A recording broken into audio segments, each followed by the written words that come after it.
Presiden Prabowo bersama DPR telah mensahkan RUU KUHP siluman menjadi UKUHP. Dengan disahkannya Undang-Undang Dajjal ini, maka sekarang sahlah sudah negara kita mengadopsi sistem komunis. Maka pemerintah lewat polisi akan bebas mensadap siapa saja yang dianggap mengusik atau mengkritik agenda mereka. Lalu yang kedua, bug sistem skor digital ID di China, mereka juga akan bebas membekukan uang Anda jika Anda dianggap mengganggu atau mengkritik kepentingan mereka.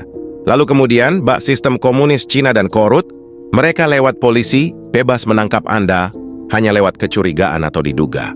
Seolah-olah tidak puas merampok bangsa ini dan memperkaya teman-teman oligark partai mereka, mereka makin menyempurnakan dosa dan kejahatan mereka lewat kejahatan sistemik ini. Sebenarnya apa lagi yang mereka harapkan? Apakah belum puas mereka menggarong uang rakyat? Mengapa masih juga mereka ingin memasang jerat ke leher kita, seolah-olah rakyat itu adalah anjing bagi pemerintah? Apakah mereka benar-benar ingin Indonesia bubar?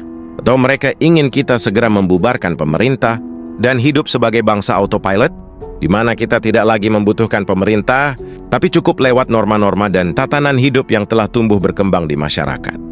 Sebenarnya, dari apa yang mereka lakukan, lewat mendigitalisasi sistem kehidupan, baik digital ID maupun payment ID, tujuannya adalah untuk total control seperti negara komunis Cina. Dan sekarang lewat UU KUHP yang baru ini, mereka sudah punya payung hukumnya. Jadi sempurnalah sudah rancangan kejahatan mereka untuk mentransformasi bangsa ini ke dalam New World Order. Dan sekarang semua tergantung kepada rakyat. Pilihannya hanya ada dua. Satu, tunduk kepada rezim komunis seperti rakyat Cina, di mana mereka tidak berani melawan. Sekarang mereka dijajah teknologi alias sistem digitalisasi. Mereka bahkan tidak mampu lagi membeli makanan untuk mengisi perut mereka, sebab uang sudah menjadi digital. Dan semua yang namanya digital bisa dibekukan pemerintah jika berani melawan atau mengkritik penguasa. Pembangunan infrastruktur maju, tapi hak asasi manusia mati. Pemerintah berubah dari pelayan rakyat jadi Tuhan yang harus disembah oleh rakyat. Atau pilihan kedua adalah Nepal. Rakyat Nepal menyatukan tekad menumbangkan sistem tirani, membubarkan partai-partai yang jadi pabrik pencetak monster di DPR. Lalu mereka juga membubarkan DPR. Mereka membubarkan KPU yang menjadi sarang iblis. Mereka cukup memilih 2 atau 3 nama yang disukai rakyat, misal Purbaya atau KDM, lalu mereka membuat polling di sosial media Discord. Mana yang paling banyak dipilih, maka itulah yang mereka angkat jadi presiden.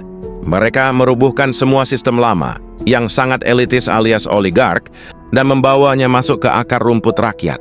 Sehingga dengan demikian presiden terpilih ini nanti ingat betul dan sadar siapa majikannya yang harus dia layani. Bukan Jokowi, bukan Megawati, bukan Bahlil atau partai-partai, tapi rakyat. Manakala dia lupa akan tugasnya untuk melayani rakyat, maka rakyat bisa menurunkannya kapan saja rakyat mau, tanpa harus menunggu satu periode selesai. Bagaimana menurut Anda? Apakah kita pilih nomor 1?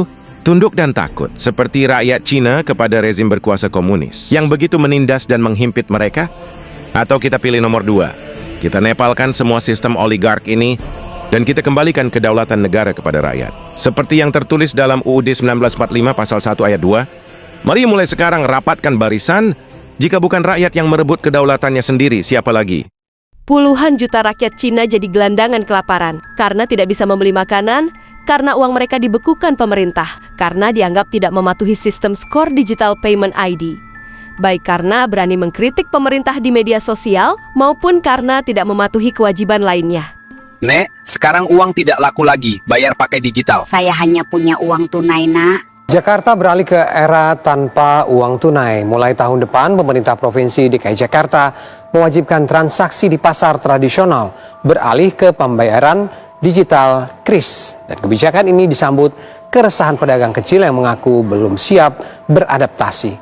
Lantas, mampukah seluruh pedagang berjalan bersama di era tanpa uang tunai? Di tengah hiruk-pikuk pasar tradisional Jakarta, ribuan pedagang masih menggantungkan hidup dari uang tunai yang berpindah tangan tiap hari sebagai denyut nadi kehidupan pasar.